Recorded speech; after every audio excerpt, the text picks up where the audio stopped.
The EMAW Online Game Recap Podcast. Mason Voth and Alec Busse with you as we are the two guys that were in Manhattan yesterday, being able to take in the Cats and the Tigers as they kind of reignited the rivalry that they had, former Big 8, Big 12, and even before that, if you want to start shrinking the numbers some more. They got back out on the football field for the first time in 11 years. It was a big topic of conversation throughout the week, was the reignition of this rivalry. Colin Klein was obviously a part of it the last time that it happened. Chris Klieman was asked about it if he was aware. And with these teams being so close to each other geographically, they share the same recruiting footprint, and that was a big topic of conversation amongst the players. Some that thought they were overlooked and weren't offered by Missouri and wanted to come through for that, or other guys that knew the story of their teammates feeling that way, and they wanted to make sure that they were going to be able to go out and get the job done for them. I would say that they succeeded in doing so because they ended up coming away with a 40-12 with an asterisk victory in yesterday. But Alec, we'll start with just your generic thoughts, and now that you've been able to take in 2 games at Bill Snyder Family Stadium, what you feel like the atmosphere for football at K-State is.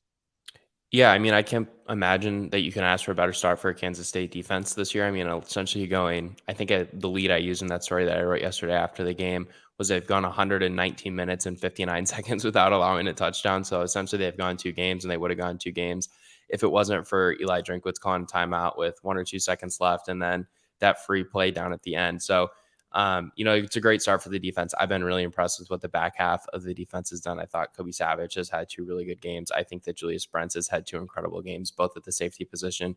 And then Iko Bodo has played really well at corner too, and really not getting much of the shine at that cornerback position, which is maybe a little bit of a good thing because teams haven't really had a lot of success throwing at him. And that's a lot of times what happens for corners, right? But I don't feel like people have talked enough about what the pass rush has done. They have 10 tackles for loss yesterday against a Mizzou team that really likes to run the ball, and it's an SEC offensive line. And while Mizzou certainly isn't one of the best teams in the SEC, they definitely are a team that does have talent, especially at some of the skill position spots. And to be disciplined enough to keep contain on Cook was obviously important because he was, I believe, their first or second leading rusher yesterday. So just overall really impressed with what Kansas State has done defensively. And I think the discipline of that group has what's really stood out to me the most, Mason.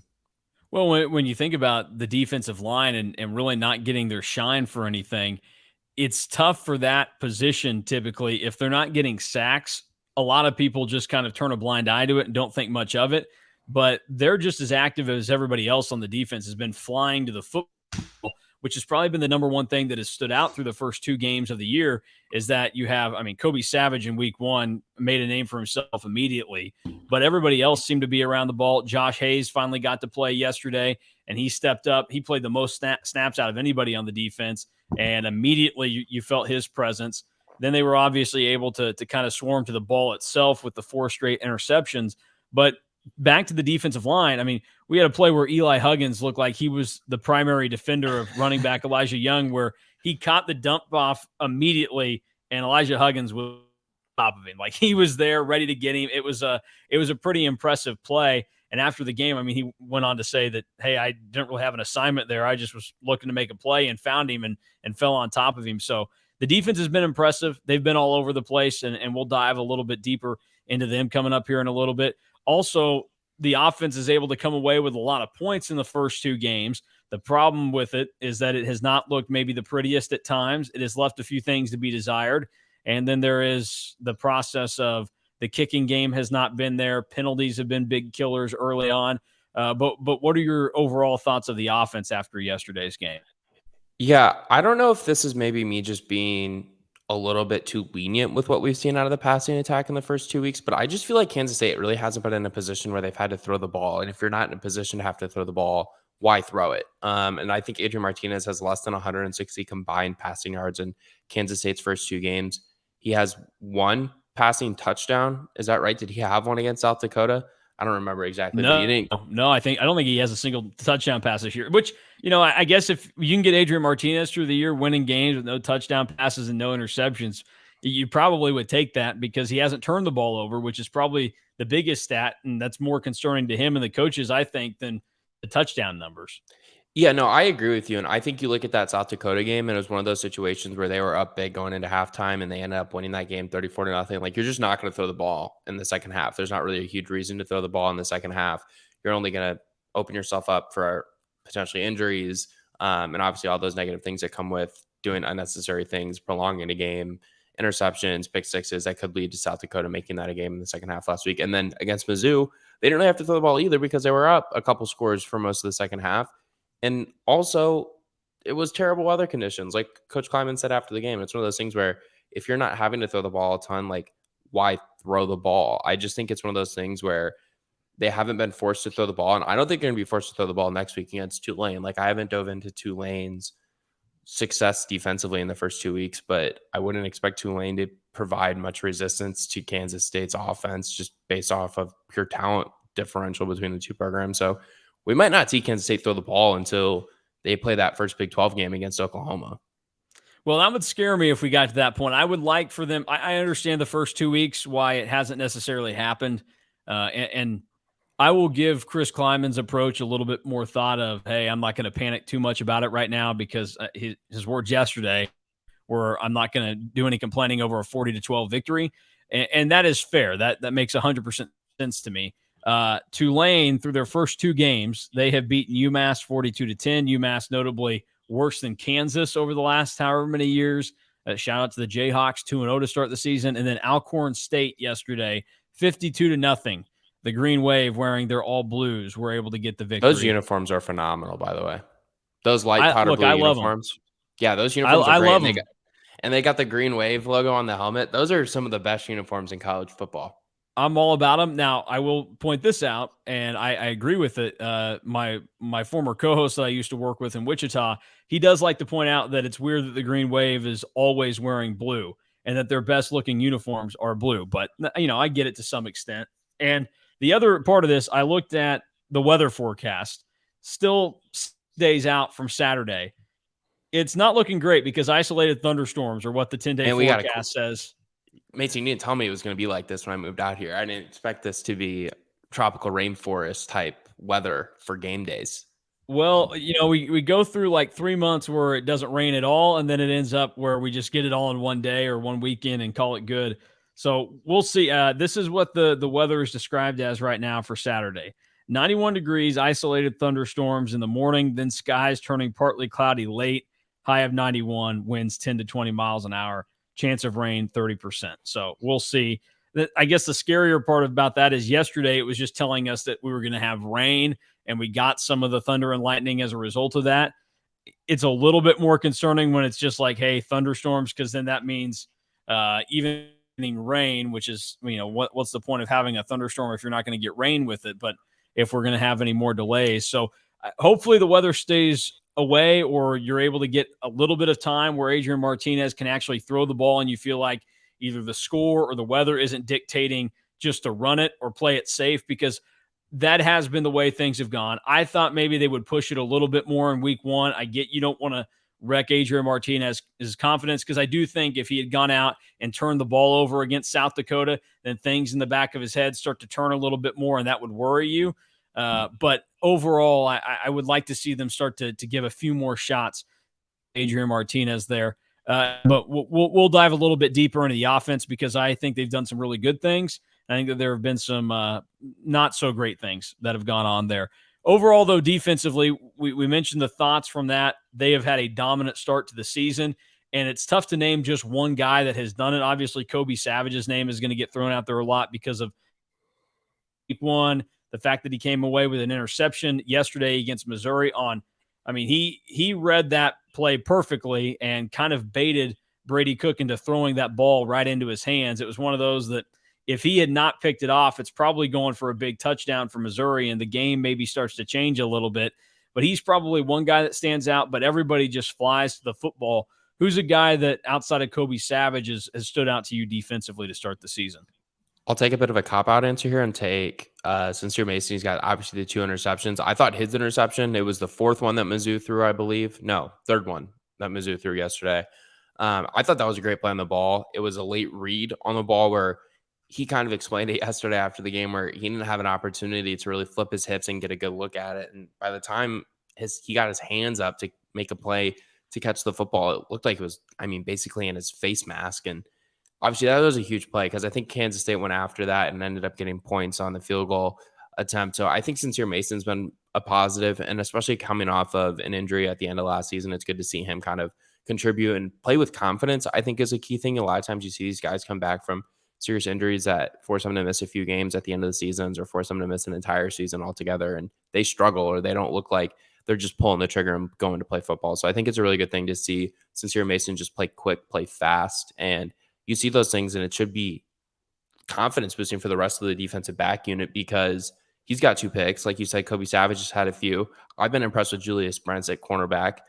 He had 4 tackles, I think it was yesterday. He had a couple of big hits against South Dakota. So I think what Kansas State is getting on the back half of their defensive unit has really kind of led to the success that they've had in the first 2 weeks. I mean, obviously, we're looking at it from a standpoint that they've allowed 1 touchdown over 120 minutes of play. But we're also looking at it from a standpoint that Missouri's wide receiver group is pretty talented, and they weren't getting open downfield basically at all for most of the game. I know Mizzou took a couple shots deep down the field in the second half. One of them falls incomplete to Levette, and then another one was completed, I believe. But, you know, you look at what Kansas State's been able to do and keep defenses or keep opposing offenses in front of them and not get beat over their head. That's huge. Like that's big, especially in the Big 12 when we know how talented some of these opponents that Kansas State's going to have to play are when it comes to throwing the football. Obviously, Oklahoma's got a lot of talent with Dylan Gabriel at quarterback and Mims playing wide receiver. He had a deep ball yesterday for the Sooners. So being able to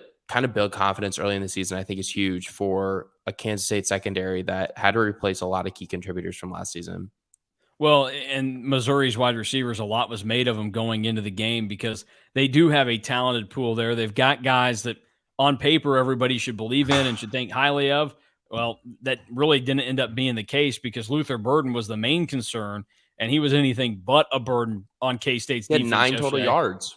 Yeah, and again, they try to get him the ball in situations with whatever they can do. So they try to give him a ball where he gets a carry. It doesn't work out. I mean, he got 6 yards out of it. They don't go back to it. He gets 1 catch for 3 yards in the game. He had a drop. They were all over him. He wasn't able to do anything.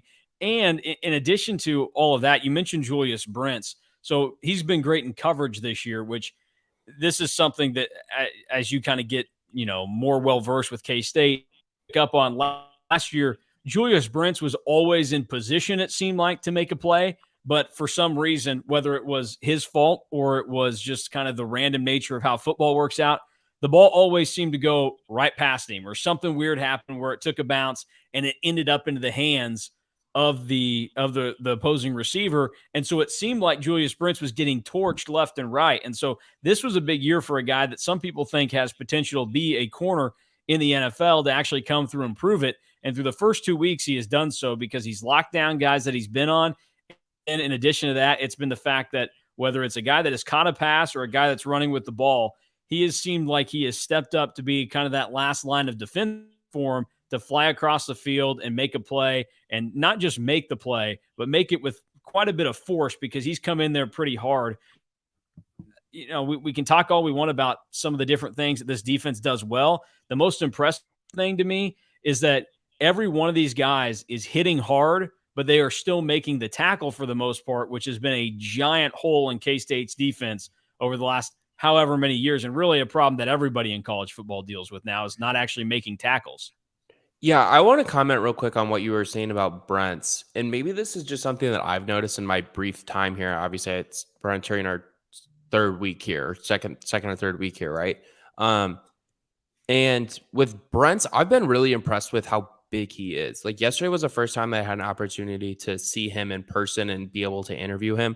I was really impressed with his size. I feel like with other defensive backs that we've had an opportunity to interact with, and this isn't throwing a shot at a Kobe Savage or Sincere Mason. I mean, Sincere Mason's physically impressive in terms of his muscle mass and his build, but Kobe Savage isn't very tall and he's not like super long. He's kind of lean, doesn't have the biggest arms, doesn't have the most impressive muscle mass, but Julius Brents yesterday is big. Like that is a big cornerback. And that's a difficult thing to kind of throw over and kind of target because those guys are just different, right? Like length is such an important thing for cornerbacks when it comes to jamming guys at the offense or at the line of scrimmage, when it comes to, making plays on the ball down the field. And it obviously helps when you're trying to make a tackle or you're trying to lay a hit in the open field or on the sideline. And we've seen Brents be really successful with that. And I like what you said there about how much success Kansas State's had at, laying big hits, but also being consistent with their tackles. Yesterday, they had 50 tackles, I think total is what the stats ended up showing at the end of the game. 40 of them. And I think this is where it's a really telling stat is 40 of their 50 tackles yesterday were solo tackles. That shows a really impressive level of fundamentals and commitment to making the play that needs to be made with it when it comes to tackling. And that's showing a lot in your first 2 weeks. And 40 of your 50 total team tackles coming as an individual is really, really impressive. And the players after the game were giving a lot of credit to, kind of taking on some of the older players and what the older players kind of were messaging to them, and old ways of philosophy and old ways of beliefs inside the Kansas State program of ways to be successful. Well, and thinking of the tackles and the solo tackles and getting guys to the ground, actually, it seems like they have made quite a few tackles this year already where if a guy slips through, it's going for at least 10, 15 more yards, if not more than that even. And they've been able to make those key tackles in space, do it when it matters most. And I think that's one of those things that moving forward, I get that you're playing inferior competition right now. And certainly Missouri at this point looks like way inferior competition, which is not something I expected. I thought K-State would win. I thought they were the better team, but I wasn't really sure. There was this hype about Mizzou got all these new transfers defensively, and they've got all this talent trying to catch the ball. And Elijah Drinkwitz is supposedly one of these just geniuses in the game of college football. And that was the result yesterday. It still, I think, translates to when you're making those tackles and you're the last line of defense, or at least the last line for a little bit, to get in there and make a big stop. And they've done a great job in doing so. So I've been blown away by them. And I think the other stuff that maybe you think is missing from the defense right now will start to come around. The last thing I'll ask you on this, though, coming into K-State and us trying to catch you up to speed on it, you probably thought that this defense was going to be awful this year, or at least was going to be a big weak spot, because I was not very high on the defense. There was a lot of questions about who's going to play safety, what is all this going to look like in the secondary. Depth is a problem. Right now, they've avoided any injury troubles, and they have looked really, really good defensively, to where that almost seems like the strength of this team right now, which would have been unimaginable even 2.5 weeks ago. Yeah, I think coming in, my biggest concern looking at the Kansas State roster, and maybe it's funny in a way, maybe I actually have a strength here coming in because I don't have an understanding of what I saw last year, which kind of is counterintuitive, right? Like what my understanding was looking at Kansas State's roster was all just study based off what I had read from other people, brief amounts of film that I had watched, right? Like my concern looking at Kansas State coming into the year was obviously one, depth at running back behind Deuce Vaughn, but two, who's going to play and who's going to contribute at the safety position. And then three, what kind of Adrian Martinez was Kansas State going to get at quarterback? And certainly the first question has kind of been answered. That's still one of my concerns. I was actually pretty inspired with what I saw after the South Dakota game with what DJ Giddens provided behind Deuce Vaughn at running back. But Giddens only ended up getting a couple carries yesterday. And he obviously had a touchdown run. He had 2 carries for 29 yards in the touchdown, but he's very efficient yesterday. Yeah, well, his first carry was only for a yard. I think Kansas State needs to do a better job of getting him involved in the rushing attack, because I think just relying on Deuce Vaughn to be a bell cow back for, 3 downs every single series is potentially asking a lot, and you don't want to put that much on him. If he gets hurt, I mean, running backs get hurt pretty easily at every level of football. It's just kind of the way things go, right? I just would be trying to get another back confident, trying to get another back in that rotation that you can rely on. But the safety position has been answered for full. Like, I don't really have any concerns looking at the Kansas State safety position or the defensive backs altogether for the rest of the season. Yeah. And they're going to see some other talented wide receiver cores, right? Like, I mean, we know Texas with like Xavier Worthy. That's one that I didn't mention earlier. Like, he was the best wide receiver on the field yesterday against Alabama. Yeah, I think that they're going to obviously run into some better competition, but I think right now they've proven themselves. So I'm with you. I feel good about them moving forward, and that isn't something that I anticipated. Moving on to the offense and everything that has gone on there, there are a lot of concerns, and we'll talk about it at the end here, but it would appear that Adrian Martinez has won the legacy race between him and Scott Frost. Was it Adrian Martinez? Was it Scott Frost? Who was the problem in Lincoln? Nebraska keeps on finding ways to lose games, and Adrian Martinez is no longer in the building. He's not even in the state. So to me, I would think that maybe Scott Frost was the problem. I don't know. That's just my opinion on the situation. So Adrian Martinez is fine. He's having a great start to his year. He's 2-0. He just blew out an SEC opponent. He has not turned the ball over. And Scott Frost got fired today, despite the fact that his buyout was going to drop a monumental amount come October 1st. 50%. Yeah. Trev Alberts came out to say today, the Nebraska athletic director, they owed it to the players and blah, blah, blah, all these other people to just do it now. And they were not going to save any money by waiting another 19 days or 20 days, however many days are in September. So they make that move, and that's disastrous. So I think leading into this conversation about the offense, I have not been bothered by what I've seen from Adrian Martinez. I would like to see a little bit more opportunities for him, but like we laid out in the beginning, weather and just time and situation have kind of dictated that K-State isn't going to throw the ball a ton. And yesterday he was able to, on fewer completions, have more passing yards, so that's a benefit. I don't think he's been the issue in the passing game for K-State, even though they can maybe try and do it a little bit more, work it better. Receivers got to get open, and it's really concerning because on this offense, it's the receivers that have the most experience anybody, minus the quarterback spot. Martinez has been around a long time now, and so you take his singular focus away, but you think about the first three guys that step onto the field at the receiver position. Malik Knowles and Phillip Brooks have been in Manhattan for a really long time now, so they know what it means to play K-State, receiver at K-State. And Cade Warner's played college football for a long time, and those guys aren't doing a lot. We had drops again yesterday by Brooks and Knowles on kind of pivotal points that could have created either big yardage or set something up.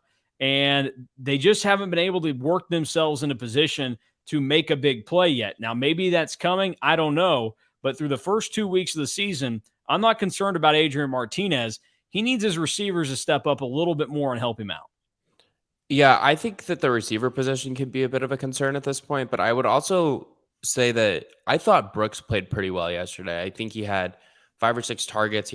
I had 7 targets yesterday, and he held in 3 receptions, so not overly impressive, but he was pretty productive on his 3 receptions. He goes 3 receptions for 57 yards, one of which is 28 yards down the field, so that's obviously pretty impressive, and that one comes, I believe, in the first quarter. That was his first or second reception of the game. So I think you have something in Brooks, and obviously we know Knowles has a potential to be productive at the receiver position and has the big playability. I mean, heck, just look at the first play from scrimmage Kansas State had this season against South Dakota, right? I mean, he takes it 75 yards on a jet sweep to the house. But it's about consistency for those two guys. And I don't think you can expect Cade Warner to, be a stud wide receiver. I don't think that that's fair. Like, the athleticism isn't there for him to be a stud wide receiver, but there are people at the receiver position that do need to elevate their games. And I think it's pretty fair to say that. Obviously, Knowles is one of them. I think Brooks needs to elevate himself a little bit. And I think you could even see the tight ends get involved a little bit more in the passing game too, Mason. Well, and we'll see how much more they can kind of get involved and what their flow ends up looking like. I think some of these positions will be a little bit more fluid, and it's about finding, so whether it's the tight ends or it's at running back behind Deuce Vaughn, which for this season appears that it's really only going to be DJ Giddens unless somebody else comes through. But even then, they're not sold on it. So my concern lies with the receivers right now, and we'll see. I told you, before the season started that Malik Knowles has a ton of talent, and that's been known for K-State. Early on, he had more talent than what the current coach or the past coaching staff gave him credit for. Now he's got the talent, and the current coaching staff gives him the credit for it. He just occasionally drops are a problem. There's some inconsistencies. Seems like in the past there's always been a little nagging injury here and there. So he's got an opportunity, but when he dropped that pass on that slant yesterday, that was kind of a punch to the gut. There are just things time and time again that happens with these K-State receivers where if they find a little bit more consistency, which they are capable of. Like, I don't want this to be a bash on the receivers thing. They just have not played up to the level that maybe they need to and what they are capable of. But if they start to do that, this team is destined to do really good things in the Big 12 and in college football this season. I wrote about it this morning on the site, and I just said, look, if they clean up the 3 minor things that have become major problems for them through the first 2 weeks, with what we saw yesterday in college football, there's going to be craziness this season. I mean, it already feels like we've got like a 2007 feel to this thing. And I'm not saying that K-State is destined for a New Year's Six game or, being a national championship contention like they were in 2012. But what I am saying, they certainly have a good chance to win the Big 12 or at least play for the title in Arlington right now. I mean, I think if you were grading what you've seen through the first 2 weeks of the season, Oklahoma is up there by way of the talent, and they played well in the second half yesterday, but they almost went to halftime down 3-0 to Kent State. That's not very exciting. Texas, based off what they've done, I actually have to give them credit now. I don't think highly of Sarkisian, and I thought the Quinn Ewers thing wasn't going to work out. Now he's hurt, so we won't know on that front. But yeah, he's going to miss a couple weeks. Anybody that can hang with Alabama like that, hold them to 20 points, and be in that game deserves a lot of credit. So Texas is probably the most impressive team to me so far in the Big 12, even with that loss.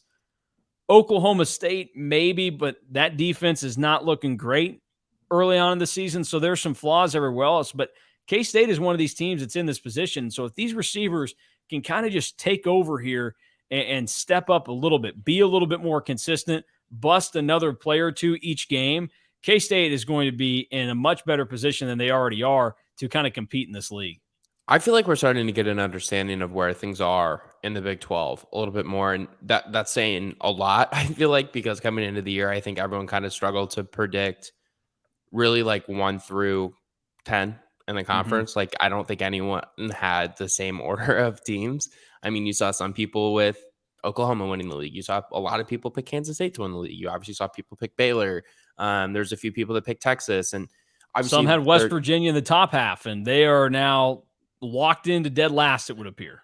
Yeah. But then there's also an understanding of where things are going to be in the Big 12, which I think is really entertaining. Like, I stayed up late and watched that Baylor BYU game last night. And that was awesome. Like, I think the Big 12 is in a situation where, one, it's the most entertaining league to watch top to bottom because there isn't a huge drop off between Team 1 and Team 10. But 2, it's one of those things where it's going to be really competitive because of that. And I think the race to get to the Big 12 championship game in Dallas or Arlington, whatever the correct way to phrase it is. You can just say, you can just, you can refer to it however. If you say Dallas, people know what you're talking about.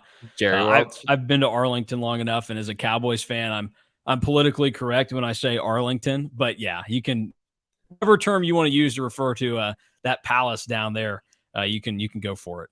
When you get to, I think it's just going to be tough to predict who gets to the Big 12 championship game, right? Like, I think Oklahoma has clearly impressed that they have a good opportunity to get there. Give credit to Brent Venables and what he's accomplished in his first 2 weeks. But they haven't really been overly tested yet. Obviously, Texas, like you said, was really impressive, but now you're down your starting quarterback. And, well, I was really impressed with Texas, and we know Texas has a lot of talent. And I do believe in Sark. So this is something that you and I are a little bit different on. I believe in Sark more in the big picture, I think, than you do. And I still have questions about what Texas can do this year. And they sneak into the top 25 entering what is week 3 of the season. I think they're around 21. But, what Texas has struggled with historically in the last decade is they get up for the games against Alabama. They got up against Alabama yesterday. They got up against LSU in 2019 when LSU had that national title team with Joe Burrow. Then they get up for the Oklahoma game, but then they do things like they did against Kansas last year. Yeah. And now it's one of those situations where, and we joked about this yesterday in the press box, that you need to get up every single game after this. And that's going to be really interesting to follow, in my opinion. I think Texas can compete for a Big 12 title this year. Like you said, I mean, if you can compete with Alabama on a field early in the season, that says a lot, especially with your backup quarterback in the game. And yeah, Alabama looked really sloppy, but give Texas credit. Like, their defensive line looked really good against an Alabama offensive line that came into the year with questions. And Texas probably wins that football game if their cornerback that blitzes at the end of that game is able to bring down Bryce Young. There are so many what ifs in that game yesterday for Texas, where if they make that chip shot field goal before the end of the first half, like what does that do? Yeah. And just so many things that go into it, but it is going to be fascinating. Or the roughing the passer penalty in the end zone, or the safety in the end zone on that same play, right? And even someone like Texas Tech beats Houston, and that's a big game. And we know Texas Tech can throw the ball all over the field, and they have a lot of talent. And yeah, they're down their starting quarterback, but he's going to end up coming back later this year, they think. So I think the Big 12 set up to be really entertaining. Like you said with Oklahoma State, there's questions about what they can be defensively, they still have to answer those. Giving up 17 points to Arizona State's definitely an improvement after giving up 44, I think it was, against Central Michigan in week 1 Yeah. on that Thursday night. But it's one of those things with Oklahoma State. They're a program that I kind of just throw a lot of blind faith at, to be in a situation where they're going to win, 7, 8 games at a minimum, probably be closer to that 9, 10 wins at the end of the day. Coming from the Big Ten, like, to me, they're very similar to Iowa. They're similar to a program that you just kind of throw blind faith at, that they're going to be in the conversation at the end of the day. They're going to be hovering around the top 25. Now, obviously, Iowa's got a lot to figure out offensively in the Big Ten, but you know what I'm saying? I think the Big 12 is in a situation where there's a lot of teams and there's not a lot of separation between Team 1 and Team 10 at this point, because even West Virginia, who's 0-2 and they've lost 2 games in pretty frustrating fashion, there's still talent. Like JT Daniels played pretty well yesterday, and you figure out some of those things heading into the rest of the season. And there's no reason that I can't see Kansas State or Kansas make a run, and obviously see West Virginia do something miraculous and end up winning, 5, 6, 7 games if they get lucky and win a few of those coin toss games. Yeah, we'll see. The bottom of the league is going to be fun to watch now. We know that because, and Pitt loses to Tennessee yesterday at home, and I'm not sold on Pitt being a good team. But West Virginia goes from being in a game with Pitt to losing at home by 2 touchdowns in overtime. That is tough to do, to lose by 2 touchdowns in a sport where typically you just win by 1 possession in overtime. So that's going to be fun. TCU has kicked everybody's butts the first 2 weeks of the season. Now they played a terrible Colorado team who got, I think, beat by 31 yesterday to Air Force. Not very often do Power 5 schools get beat by 30 plus by service academies. So good for the Falcons. And then they beat up on Tarleton State, TCU did. Texas Tech, like you mentioned, gets the victory. So the bottom of the league is going to be kind of fascinating. And we'll talk more about them in a second. The last thing I want to hit on with the offense, outside of penalties, which have been a problem, but everybody has had a penalty problem, whether it's Seth Porter on a punt yesterday where he's getting into it with a Missouri defender and takes his palm and gives him a pop to the helmet. I watched the replay this morning to finally figure out what the penalty was for. It is because Seth Porter kind of got fed up with what the guy was doing and just decided to give him a little pop to the forehead, and he got penalized for that. So that moved Missouri out from inside. It was for sure in the 5. It was maybe close to the 2 or the 1. They move him out on that penalty. You had defensive penalties on short yardage situations yesterday early on that they had to make corrections on. They did. And then the offensive line had some penalties yesterday as well. And the concerning part to me is that these penalties are coming from offensive linemen that have been around for a long time now. But overall, I can look past some of those right now. I think that they can get those corrected. It's one of those things that early on in the season, maybe you can kind of let fall by the wayside. But my other thing on the offense that I wanted to make sure to mention is, even though maybe it hasn't looked the cleanest, it hasn't been as exciting as this dominant victory over LSU in the bowl game, and you're coming out looking flashy, doing all these things. It feels fast. It feels fun. I think Colin Klein has still done a really good job through his first 2 games this season as offensive coordinator. And I thought yesterday he did a really nice job calling plays. Some of them did not manifest because of either A, penalties, or B, his offense did not come through for him. But I think Colin Klein is still doing a fantastic job as the K-State offensive coordinator. And I think that just needs to be said. That way people don't get lost or feel like looking around like he's been a problem, because I think he and Adrian Martinez, 2 guys that maybe people are a little bit colder on right now, I think that you deserve to still give them a lot of credit. Yeah, I think with Klein, there was a bit in yesterday's game in the third quarter where things got a little stagnant, but I think you can tie that to the penalties. They had those 4 straight interceptions on defense, and I think they only got 1 touchdown out of it. And that's obviously not something that you want, especially when you take over Missouri territory on 3 of those possessions, I believe it was. So that's obviously a little bit frustrating. I thought they kind of got away from running the ball a little bit, or they kind of ran into a wall a little bit there on those 3 possessions, rushing wise. But overall, yeah, you put up 40 points. Like, Klieman said it yesterday after the game, and I thought it was a good question when someone asked him, I forget who it was, about those penalties. Was like, yeah, it's definitely something that's a little bit frustrating, definitely something that's maybe a little bit of a concern, but at the end of the day, like, we put up 40 points. Like, I'm really not going to be concerned about it. But if you do start playing close games, like we just talked about, like we think the Big 12 is going to be in, those will cost you. Those will really hurt you. And if you're getting 4 turnovers, that's something that you should be winning games in a deciding fashion, like Mizzou and K-State went. K-State wins 40-12, obviously, but you want to be in a situation where you're able to capitalize on the mistakes that your opponents make, but you also don't want to make mistakes that are going to really cost you. And I think Kansas State yesterday, if they were in a close game and you have 3 or 4 different opportunities there where you get interceptions and you're only able to escape with 1 touchdown and you get the ball 3 times inside Mizzou territory, that's something that you're going to be shooting yourself in the foot about. Maybe a little bit in the film room on Monday, when you could really start to dive in and look at that stuff. So that's something that I do think that Kansas State is probably working towards fixing this week, is trying to find ways to come out of the gate quickly after a turnover and find ways to get in the end zone. And I think a lot of that comes down to getting a rhythm in the passing game and being able to hit things in the play action pass game, because I think teams are able to kind of sell out a little bit on the run right now with Deuce Vaughn. And if you're able to kind of just hit some short passes, those 5-10 yard curls, those underneath passes, screen passes to Knowles or Brooks. They obviously had the one to Warner yesterday that was supposed to be a double pass play that ended up going for a screen pass to get a first down, right? But I think that if you're able to start hitting those easy passes, the offense might start to fluctuate or work in a way that is more productive on a consistent basis.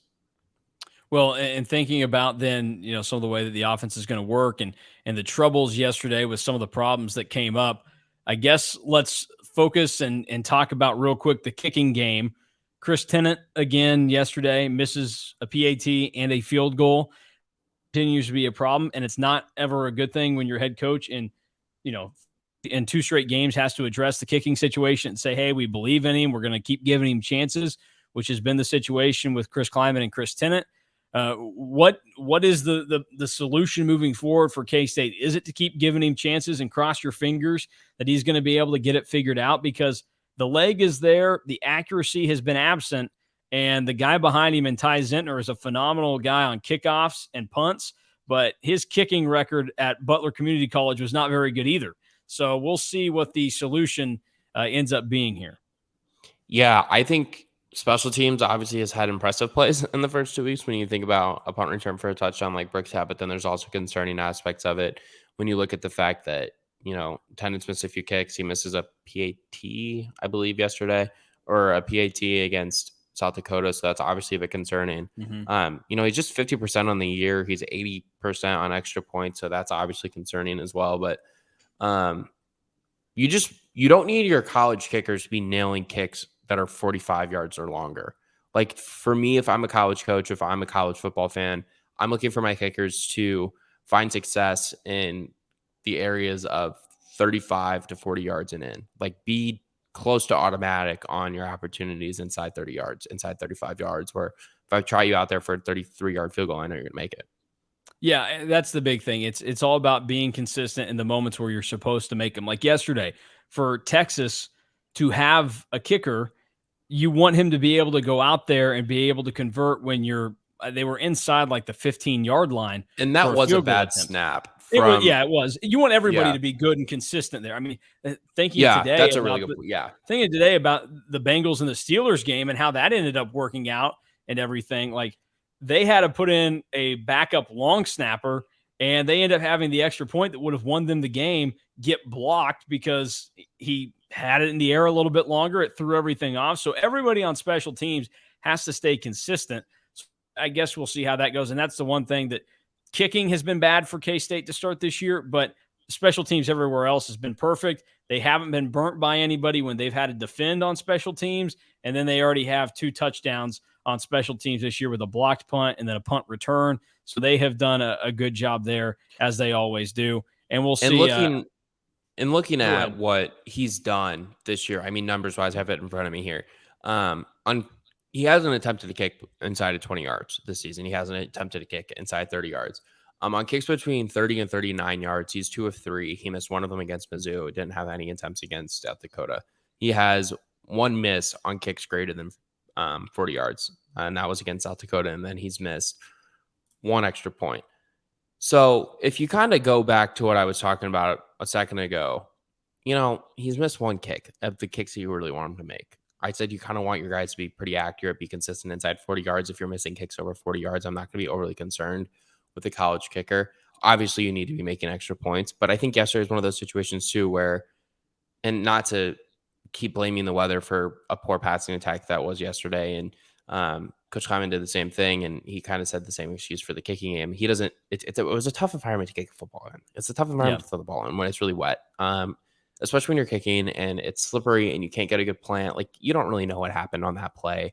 You don't know if he slipped. You don't know if he didn't have good footing. You don't know if there was an iffy snap, not a great hold. I haven't seen a great replay of it. Maybe he got tipped to the line of scrimmage, what have you, right? Like, I'm not really concerned that he's going to be missing a ton of PATs. PATs are pretty commonly made in college football, I feel like. I mean, what are they, 17 yards? Is that how far a PAT is? Yeah. Actually, I guess it's a little more than that probably. It's like 20 yards because they do it from the 3. So if you add your 17 yards, you move backwards. But still, something you should make, and he'll maybe get it figured out. The weird part about it is that both PATs he has missed to start the season came when they scored their 3rd touchdown of the game. So it has not sat at 21 points yet this year. They have sat at 20 each time after their 3rd touchdown. That's just a little note to throw out there and kind of keep in the back of your head next week when they play Tulane. So if they end up winning 20-0 at one point, you can look up and say, oh, look at that. He missed another one right on the mark there. Let's look around the Big 12 before we go even wider as we finish things up here today. First, want to start with the night matchup between BYU and Baylor. This weekend was fun, and we're going to have a lot of these continuing throughout the year where we get either future Big 12 members playing each other or former conference members playing each other. I shouldn't even said future Big 12 because like Texas and Alabama yesterday, Big 12 game that features 2 teams that will be in the same conference eventually. Baylor and BYU play yesterday. Houston and Texas Tech play yesterday. KU and Houston are set to play later this season. So we get all these games going on. And then in addition to that, K-State got Missouri. TCU played a former Big 12 member, even though they never played in the Big 12 in Colorado. So we've got a lot of these connections going on. This was going to be a fun game last night. Lived up to the hype, went to double overtime. It wasn't the prettiest of games, though, and probably some people to be surprised that Blake Shapen didn't look all that good in this game. He left a lot to be desired there. So what were your thoughts from Baylor and BYU and your first late-night Big 12 experience? I thought they didn't really give the ball to Shapen too much late in the game to throw it. He attempts 28 passes in the game, and I don't have the breakdown on what he threw in the first half, but I thought they tried to run the ball a ton in the second half with guys like Williams and Jones. I mean, those 2 guys each had about 67, 68 yards in the day. Jones obviously has the 2 rushing touchdowns, and those were big. But I didn't really think that Baylor tried to throw the ball too much. I thought that they would put a little bit more faith in Shapen, considering the success he had against Oklahoma State in the Big 12 title game, and then obviously in Baylor's bowl game last year. But Baylor's defense seems to be at a consistent level that you're proud with. If you're a Baylor fan, I have a lot of faith in what Dave Aranda can do as a defensive coach. I have no reason to believe that he's going to struggle there. Obviously, we saw him struggle in 2020, but that's a weird season. That was his first year at Baylor. I can't think of a worse time or a worse scenario to enter into a new tenure as a head coach. So I don't really have any major concerns about Baylor. I actually thought BYU, I think, was going to win this game. I think I picked BYU to win it in our picks, despite BYU being down their top 2 wide receivers. And I know that's probably something that makes you think, well, Baylor should be winning the game. But going into Provo is incredibly tough. I mean, that's an incredibly tough environment to play in. It's a road game.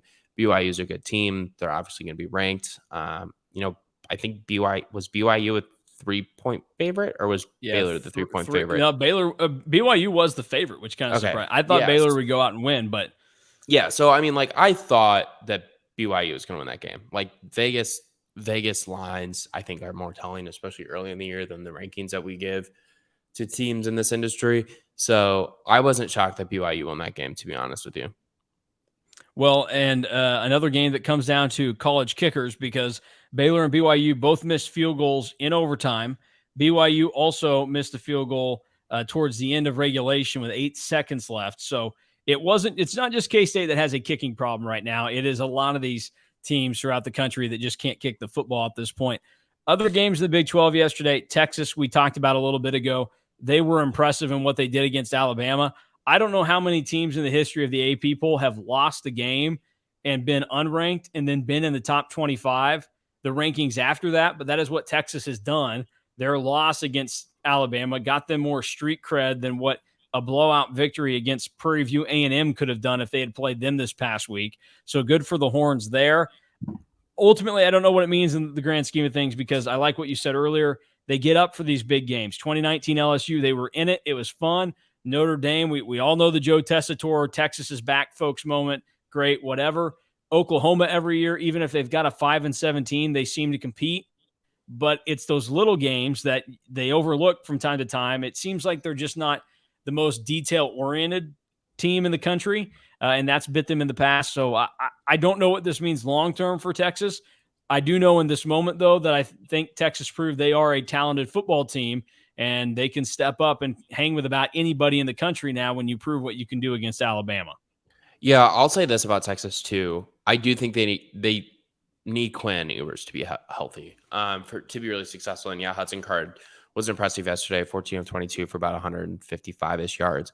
But Quinn on 9 of 12 passing for 134 yards and 2 drives just kind of flashed why he was the number 1 overall recruit. He's one of the 2 or 3 number 1 overall recruits at quarterback ever. I believe he's one of the only quarterbacks, along with Vince Young and Trevor Lawrence, to be the number 1 overall recruit by all those different recruiting ranking services, whether that's us at Rivals, 24/7 Sports, ESPN, and now coming in with On3 once they get included in those different things as well. But, I think Quinn is incredibly talented. I think he just has a ball come off his hand special. And then obviously we know the success that Bijan Robinson is going to have at running back this year. I mean, 21 carries for 57 yards yesterday is not his greatest day.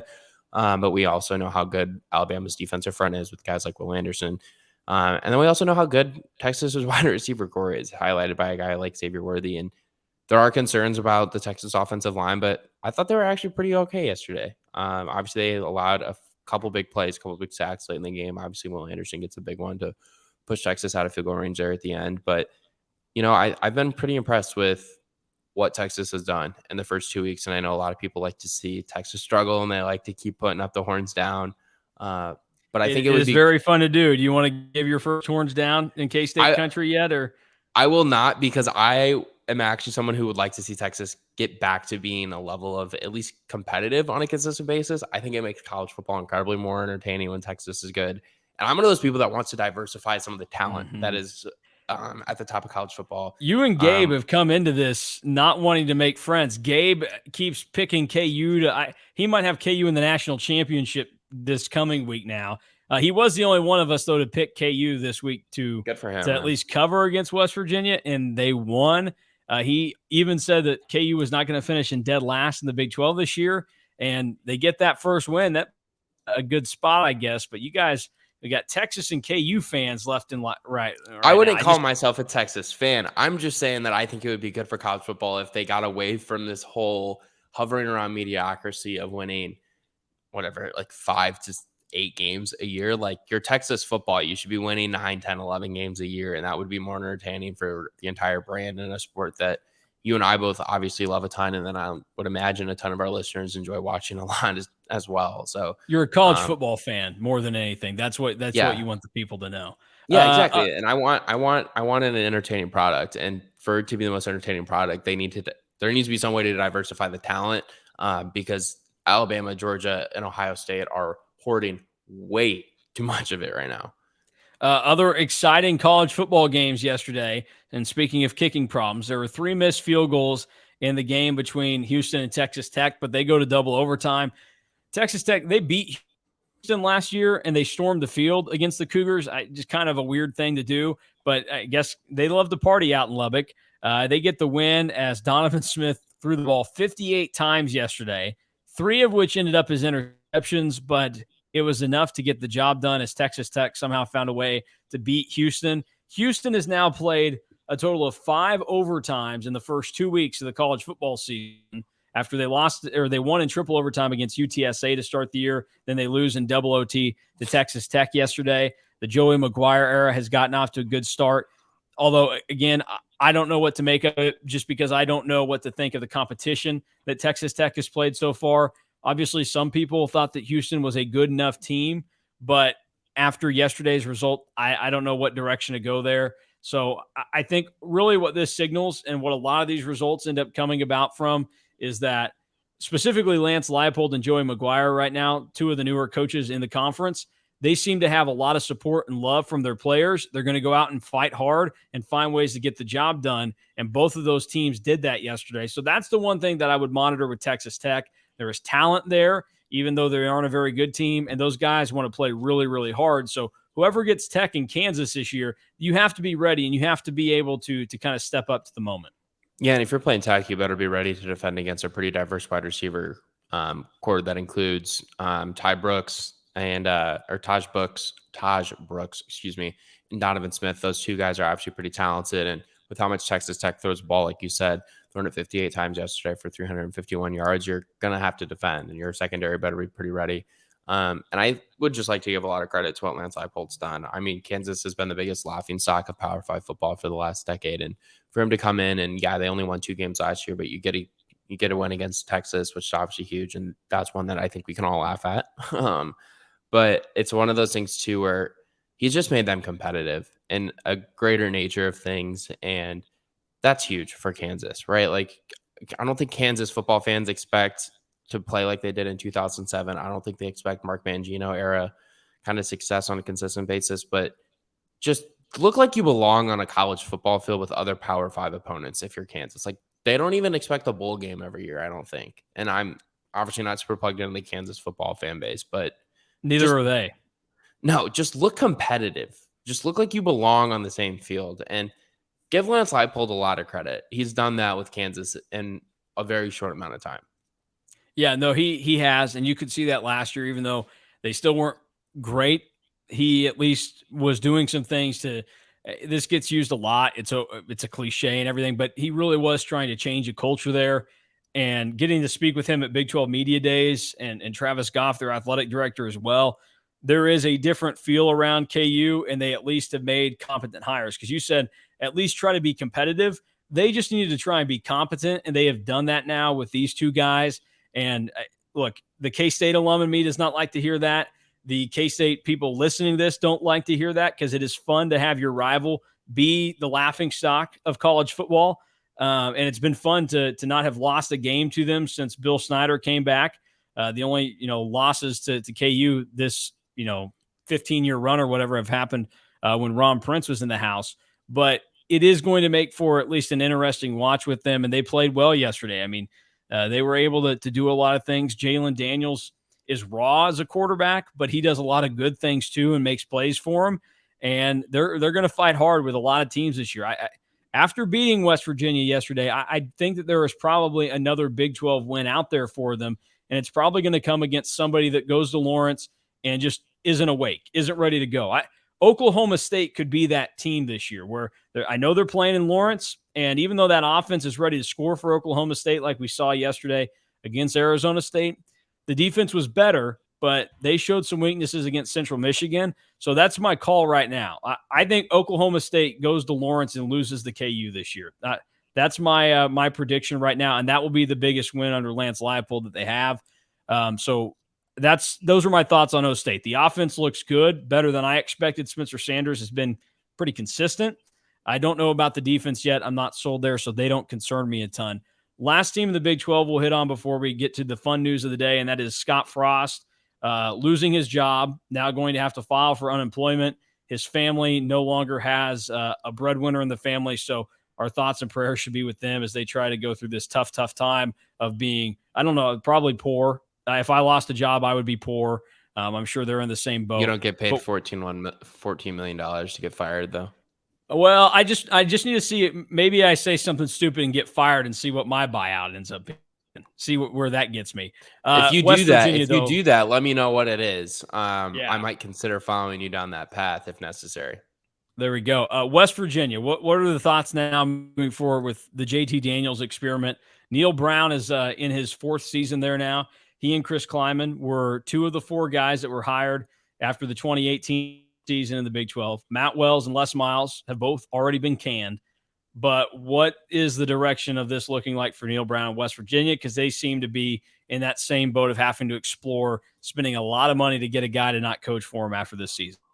Yeah, West Virginia is obviously off to a pretty tough start. And it's also just the fashion in which they lost the games. Like you felt like they were going to go on a 2-minute drive against Pitt in week 1 in the backyard brawl, and then they have the pick 6 after it deflects off the wide receiver's hands, and then they still almost come back and get into the end zone at the end of the game. So like that's just an incredibly tough way if you're a West Virginia fan to lose it. But also I think that losing the way they did to Kansas is incredibly tough as well. But I still think JT Daniels is talented enough for them to get enough wins, but I don't know how many wins is necessary for Brown to keep his job there in Morgantown. So I think it'll be interesting to kind of track and follow that one. They've got a couple games coming up. They play Townsend this weekend. Then they go on the road against Virginia Tech, which is obviously an incredible tough place to play. Like, good luck going there. Yeah. I understand, man. Good Thursday luck. Night. Standalone Thursday night for that game. Gosh. Now, you know how I feel about, going on the road on a Thursday night. That's tough. I expect Virginia Tech to be the favorite in that game. And that's saying a lot because Virginia Tech's not great. But obviously then you go and then you start Big 12 play. And the start of their Big 12 plays is tough. Well, and look at their home games this year. Like, that's the thing too, is if you're going to lose a home game to Kansas, you can obviously lose a home game to anybody, but being at home should try and help you out a little bit more. They get to play at home against Baylor, which is going to be tough. TCU is that is whatever. I think TCU will be one of the easier games this year for teams. Now, I'm not saying that it is easy, but it's easier. They're going to be well coached, though.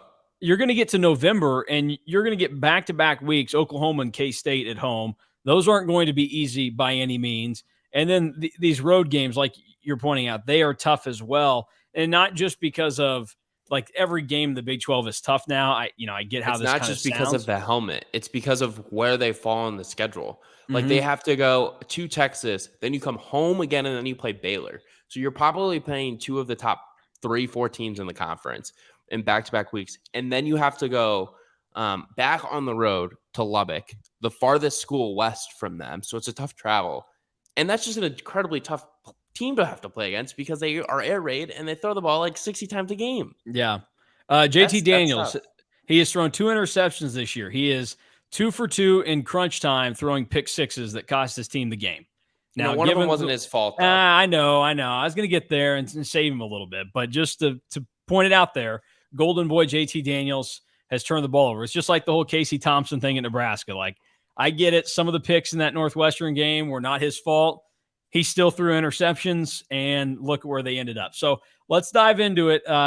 Give Scott Frost everything you got because he is no longer the head coach. Before we do that, should we give props to Matt Campbell for getting off the schneid against Iowa in the Cyhawk game? We just weren't going to mention that, but good for him in the rain. It seemed like every Big 12 game yesterday had rain, and 10-7, woohoo, whatever. That was, that was a snooze fest. Take the under on every Iowa game the rest of the season. Seriously, though, a brief credit I will give to Matt Campbell and Iowa State for getting over that hump and winning that game because, as we know, it's tough to score 10 points in a football game. That just doesn't happen to anybody. So I'm glad they were able to get a win in doing so. All right, Scott Frost, Nebraska, got rid of him today. He is a goner, and we probably will not see Scott Frost coach in college football for a while now because the Nebraska thing failed so miserably. What's your take on that situation? I know you were fascinated early on games that were being thrown out to possibly replace Scott Frost. Yeah, I think it's a little bit inevitable. It was inevitable. When you look at the fact that they restructured his contract so they would be able to save $7 million if they were going to fire him on October 1st. And it was just one of those situations where I think Nebraska was in a spot where it wasn't advantageous to their players and it wasn't advantageous to their fans to continue to put them through the same misery that they had been through for the last 2-3 years. In the last 26 games, or their last, I don't have the stat exactly accurate, but haven't they lost 10 or 11 games in a row now by 1 score or less?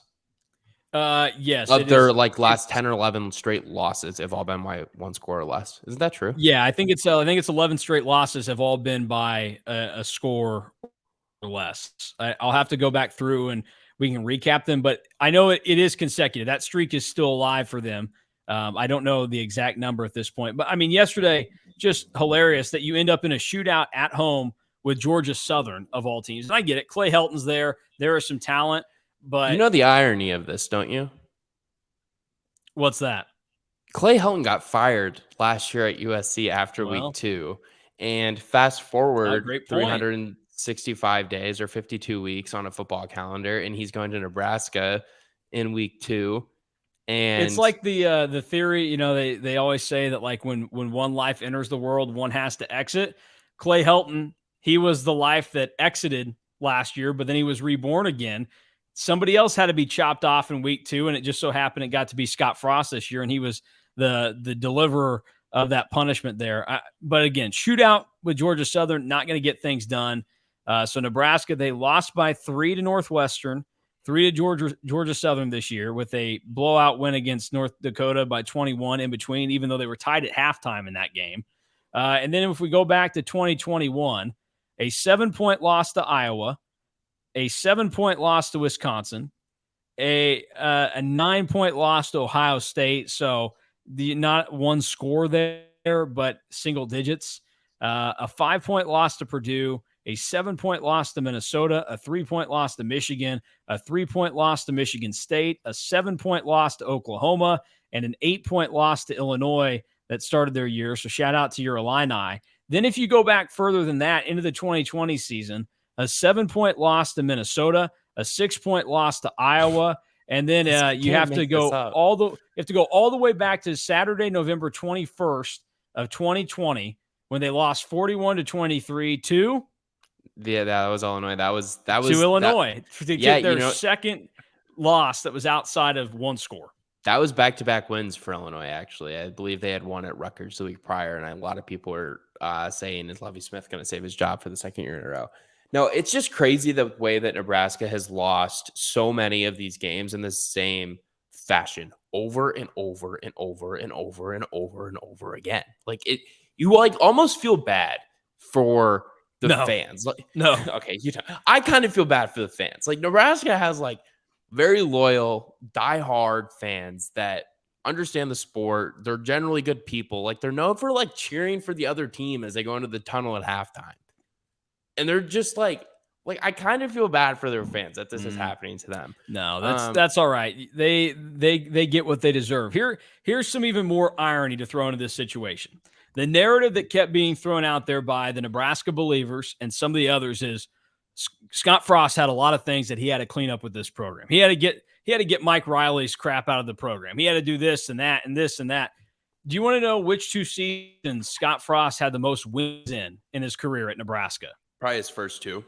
It was his first 2. You are correct. He won 4 games in 2018 and 5 in 2019 with Mike Riley's players. And in the years after that, he has now had a total of 7 wins in the last 3 seasons with his guys being able to get into the program. So hats off, round of applause to Scott Frost. I'm proud of him, and I love this at Nebraska. This is hilarious. It's beautiful, and I may have to call into my old radio show tomorrow to just take a victory lap, and hats off to Scott Frost and the boys up north. I'm generally not someone who cheers for people who lose their job, but I will say this. I'm going to put you on the spot. You are Nebraska's athletic director, board of trustees, all that wrapped up into one. You get to hire one person. Realistically, who would you hire to be their head coach? Tom Osborne 2.0. I take a page out of K-State's book, and I say, look, it worked for them. They got Snyder to come back. What if we got Osborne to come back and rejuvenate this thing? I really don't know what Nebraska does, because I will be honest in this. What do you think Nebraska needs? Because I have an idea of what Nebraska needs, and I think Scott Frost.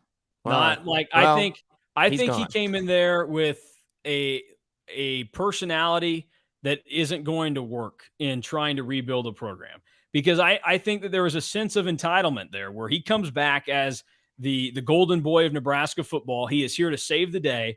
And on paper, it looked like that's what should have happened. If you can take UCF into a spot where they are the premier team in college football out of that group of 5, started the conversation. They won a national championship. Yeah, he did win a national championship. According to the stadium. Well, check the record books. I'll give him a national championship for that year. But he came in there, I think, with so much of this attitude to him that everything needed to be fixed and it needs to be done my way. And we're going to get there because I can do this and I can do that. And then if you end up looking at the situation with that, some of that ended up being his downfall. Like everybody's going to remember and make fun of the whole hoodie situation. We got guys wearing hoodies out blah, blah, blah. Scott Frost in the second week of November or September is wearing a hoodie last night when he gets his butt kicked by Georgia Southern at home. Like, dude wore a hoodie left and right. What's the point of bitching about your players wearing a hoodie if you are going to relentlessly do it? And just little things like that, where I think his attitude set him up in a poor position. So I think what they need is a guy that is going to come in there and be humble. And I think a guy that is just going to be able to not really be worried about the situation that is in front of him and how people are going to react, whether that's nationally or locally or anything else. And one of the names that has been thrown out there a lot at this point now is a guy that we have talked about already today, and the job that he has done at this point with his current situation, which was some of the bleakest in the history of college football, and that's Lance Leipold. I mean, he spent time at Nebraska and in the state around the mid 90s to the early 2000s. He was there at Nebraska for 3 seasons, and then he had some time in between there at Nebraska Omaha. Like, he has been in that state. He kind of understands that culture, and we know with what he's doing at KU, he can swallow some pride. He was ready for that opportunity and all the work that was going to entail.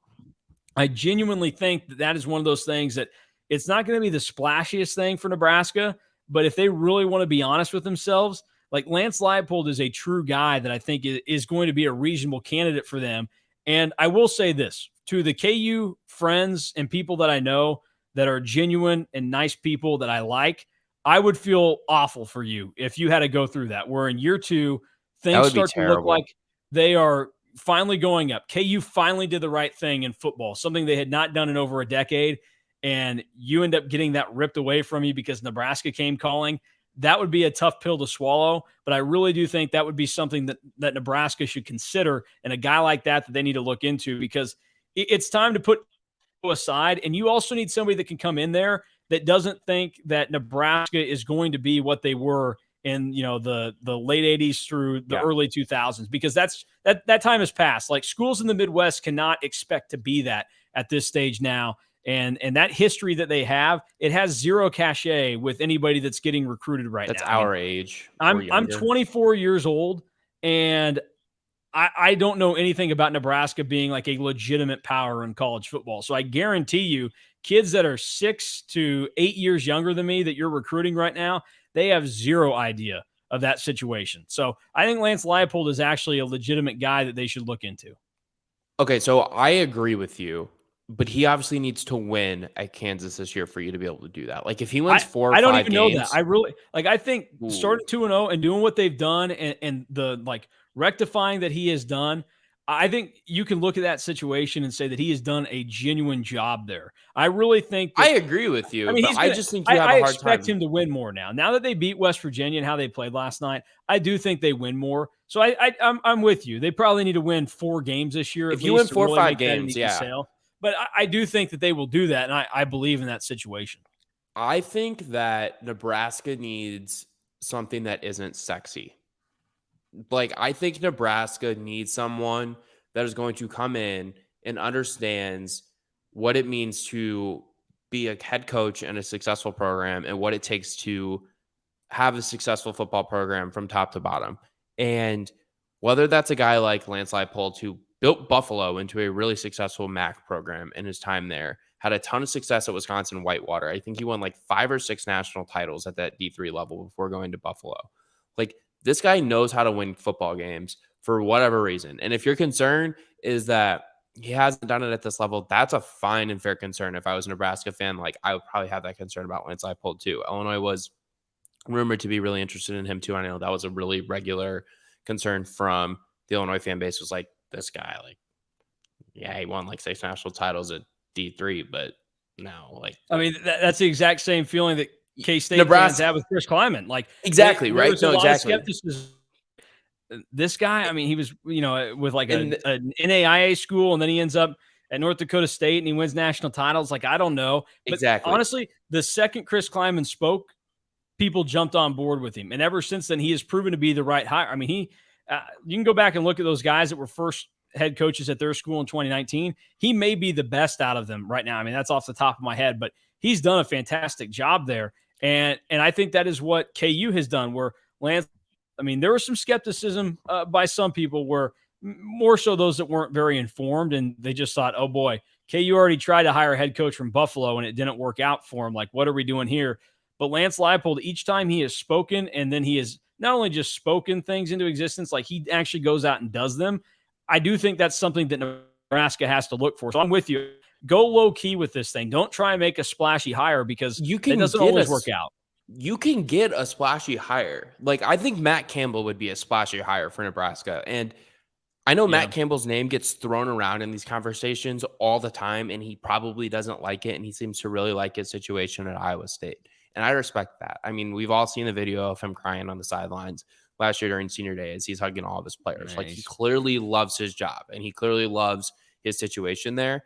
And I don't think Matt Campbell is the type of coach that wants to leave Iowa State and go to a job with incredible amounts of pressure and an expectation to win a national title or make it to the college football playoff all the time. And to me, like, I think Nebraska people are realistic enough right now in their expectations and where they are in the stratosphere of college football that they know that that's not very likely to happen again.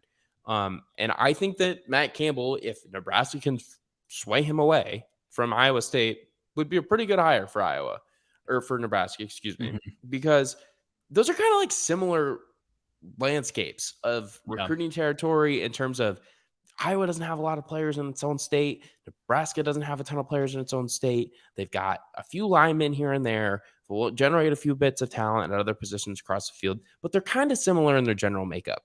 And I think he would be a home run hire if you can convince him to leave.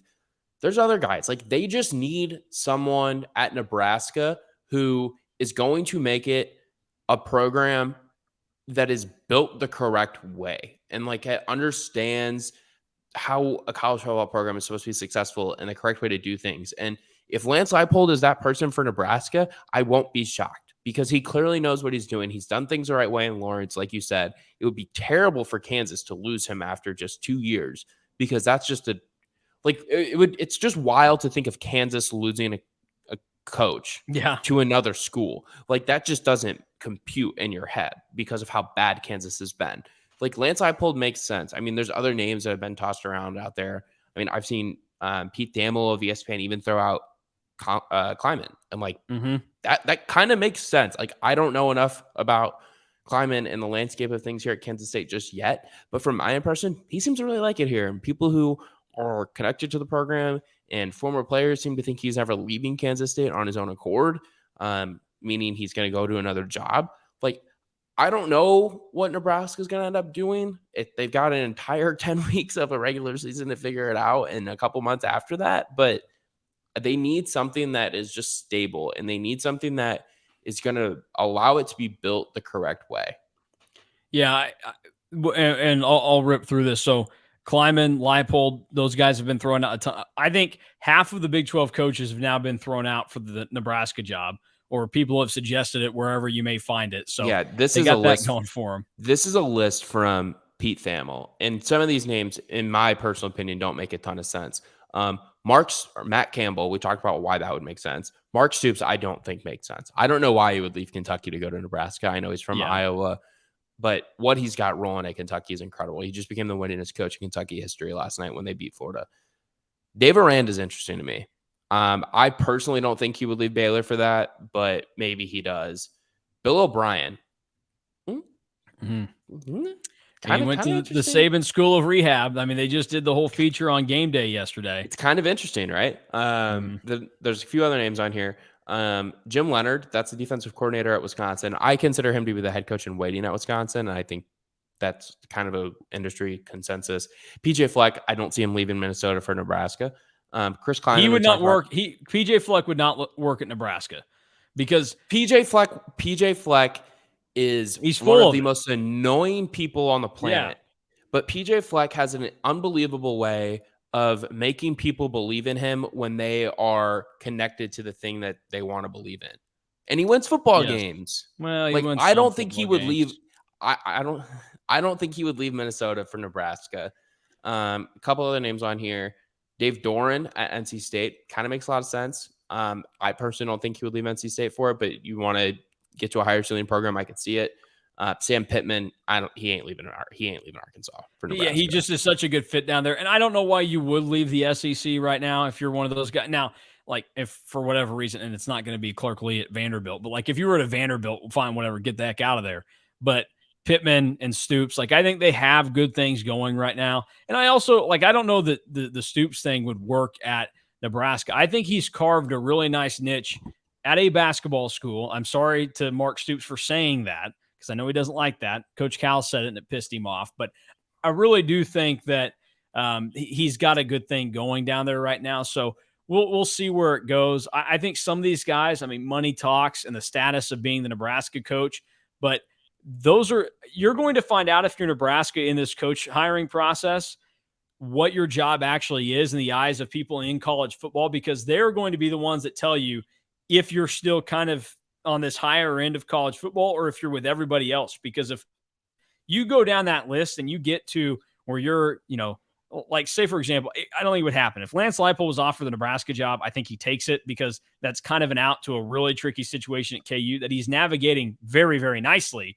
But you could kind of accelerate your clock a little bit if you went to Nebraska because they're, although bad and although we laugh at them, they are still some steps ahead of KU.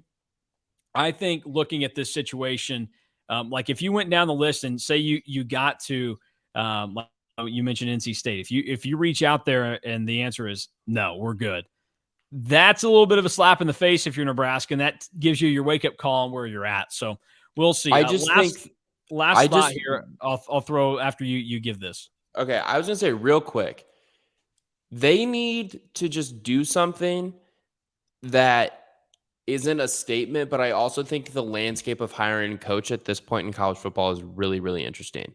And that is because of conference realignment. And I could see coaches wanting to get to a level where they know that their investment in the program because of TV money from Fox or ESPN, aka getting to the SEC or the Big Ten, is something that they want to do. Maybe that is, maybe that isn't. Maybe it's one of those things where now the college football playoff, we know it's expanding to 12. That idea and that thought process doesn't hold true anymore like it did 2.5, 3 weeks ago. But I'm really interested to see what kind of effects conference realignment and super conferences and the money that those schools are going to be able to throw around has on the coaching carousel, not just this offseason, but in future off seasons. Once that stuff starts really happening, you start to really see the effects of it, because I think that could really lead to certain changes in the sport. Yeah, we'll see how it goes. Here is what Bruce Feldman's list was that he threw together today. The first, however many on here have Big 12 connections: Lance Leipold of Kansas, Chris Klieman of K-State, Matt Campbell of Iowa State. Skip over then Jake Dickert at Washington State, Jamie Chadwell at Coastal Carolina, Mickey Joseph, who's going to be the interim head coach at Nebraska right now, Bronco Mendenhall, who is the former Virginia head coach. That would not go over very well, I think, if you hire a guy that just got fired by Virginia and is not. He didn't get fired. Currently. He resigned. Well, he resigned on his own accord. He wanted to spend more time with his family. He's got kids something that are around him. Interesting. What does that mean? What does that really mean? Though? They were really good last year. He didn't get fired. I know, but whenever there's, who actually resigns, like that's Urban Meyer. Yeah. He resigned. He resigned from Florida. And he resigned from a lot of jobs for, whatever reason. Then boom, there he resigned was. From Ohio State as well. I like Bronco Mendenhall at BYU. He did do some good things at Virginia. I'm not sure that would go over very well. Then we get back to the Big 12 connections. Matt Rule, who's the current head coach of the Carolina Panthers. Now that makes sense. I thought about that. I mean, he's done a great job in college football. It would be his out with the Panthers, who they lost today to the Browns without Deshaun Watson playing and the Baker thing, whatever. So Matt Rule, I think that's a legitimate one, and that's another one that Nebraska should probably look into pretty heavily. Gary Patterson is on the list. Gary Patterson, former K-Stater, and now the special assistant at Texas to Sark, and then Jim Leonard, the Wisconsin defensive coordinator. My last thing, though, just to kind of quell any of the thoughts with Chris Klieman, I think Chris Klieman really likes it at K-State. I think that he fits Manhattan and Kansas State to a T. And I think that he's given up so much to leave what he had at North Dakota State to come to K-State, start to build something. And I think that he and his staff really believes in it.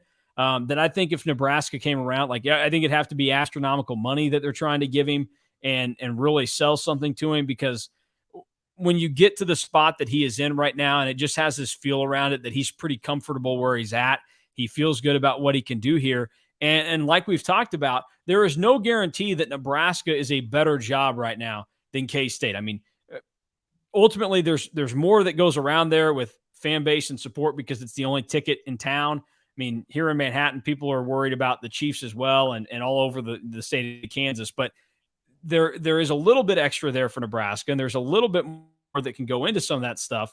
But I do think you have to be a little bit on your toes about that. And I don't know that I think Chris Klieman would think through this a lot. So as it stands right now, I don't have any worry in the world that if Nebraska started sniffing around that Chris Klieman would leave. Now, again, it's coaching in college football. Things can change pretty, quickly. But as I think hopefully most K-State people do, feel the way that Chris Klieman is probably here right now. And this doesn't concern me yet, but we'll see how it goes on throughout the year. I certainly think that KU is the one that should be really worried right now. And if I'm in the position right now of Travis Goff, their athletic director, I've probably made a lot of phone calls today and said we need to have a very soon, we need to have a serious conversation about how much we're willing to commit to Lance Leipold to try and make this thing permanent, come up with the money to make sure that this isn't even something he entertains if you really believe in what he's doing. If not, if you feel like you're Travis Goff and you can go out like another hire, then whatever, maybe you're comfortable if he walks for a big number. But I think that that's going to be something that will be very interesting to monitor, and we'll see where things move on from this point moving forward. So those are my thoughts on the situation, and I'm sure we'll get more in the coming days and weeks. We'll have another podcast out later this week ahead of the Tulane game, and a lot more content coming your way over on EMAW Online. We appreciate everybody that is following along and listening to our first podcast and everything we've done.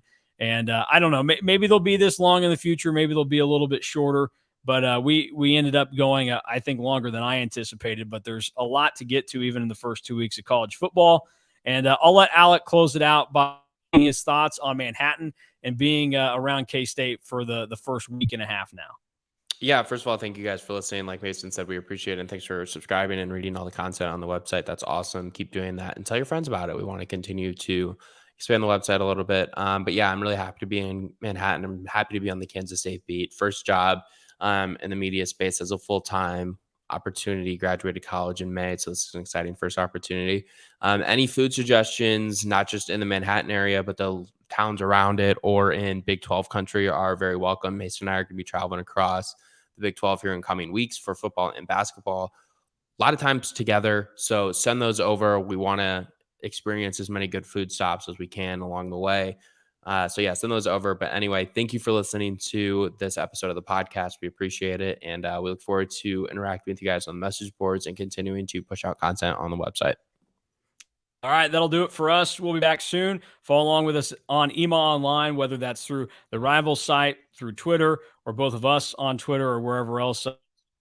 The YouTube will have our podcast as well as some of the other outlets as well. So a lot of ways to follow along, whether it's you want news on football, basketball, recruiting, whatever it is, we'll be bringing it to you all year long on EMAW Online.